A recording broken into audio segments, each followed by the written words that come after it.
An ambush attack on ICE agents. It's July 8th, 2025, and these are your headlines. 10 individuals have been charged in what authorities are calling a planned ambush targeting federal officers at an immigration detention facility right here in Texas. The attack took place late on the night of July 4th at the Prairie Land Detention Center in Alvarado. According to federal prosecutors, the group, dressed in tactical gear and carrying AR-style rifles, launched an assault that appeared designed to draw officers out into an open confrontation. The suspects reportedly fired fireworks into the detention center's parking lot, vandalized ICE vehicles with anti-law enforcement graffiti, and then opened fire on responding officers. An Alvarado police officer who has not been named was shot in the neck during the ambush but survived. At the same time, another gunman opened fire across the street, spraying as many as 30 rounds at unarmed correctional officers. 7 suspects were apprehended nearby, some wearing body armor and equipped with two-way radios. Additional suspects fled the scene in a van but were later stopped by law enforcement, who recovered more firearms, ballistic gear, and tactical equipment. Subsequent search of a suspect's residence turned up a Resist Fascism, Fight Oligarchy flag, flyers calling for a class war against ICE, and homemade tactical equipment, including body armor. Authorities say these findings support the theory that the group's actions were politically motivated and meticulously planned. An 11th person has been charged separately for allegedly attempting to destroy evidence and obstruct the investigation. If convicted, each defendant faces a minimum of 10 years and up to life in federal prison.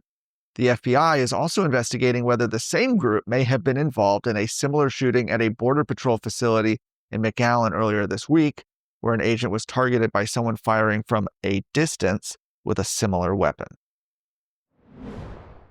Attorney General Ken Paxton has announced that the state will continue to defend a border security law that was recently blocked by a federal appeals court. Last week, a 3-judge panel of the 5th Circuit Court of Appeals upheld a lower court ruling that temporarily blocked Senate Bill 4, which became law in 2023. The court's 2-1 majority opinion sharply criticized SB 4's premise. Judge Priscilla Richmond argued that the law's provisions deputizing law enforcement to arrest suspected illegal aliens and authorizing judges to order them to be returned to the border directly conflicted with federal law. Well, just one day after the ruling, Attorney General Paxton revealed that his office would appeal this blatantly wrong decision, in his words, and fight to protect the rule of law and uphold our Constitution. He also expressed his support for the dissenting opinion of Judge Andrew Oldham, the only judge who held that the law was legally valid, saying that Texas has every right to protect public safety and he will always fight to stop illegal immigration. The court's decision comes just 1 year after the U.S. District Court in Western Texas's Austin division, no surprise there, granted a preliminary injunction temporarily blocking the law from taking effect. The future of SB 4 remains uncertain, and the case will now return to the district court for a decision on its merits.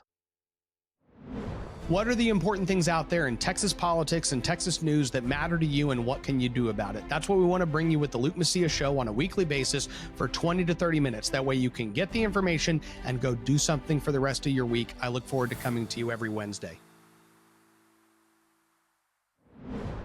Conroe ISD officials have made it clear they are not on board with a state policy change that would let homeschool students compete in UIL events via public schools.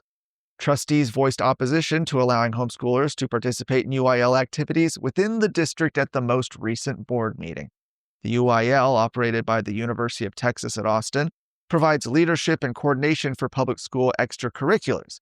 According to its website, UIL sponsors competitions at the district, regional, and state levels across athletics, music, drama, academics, and debate.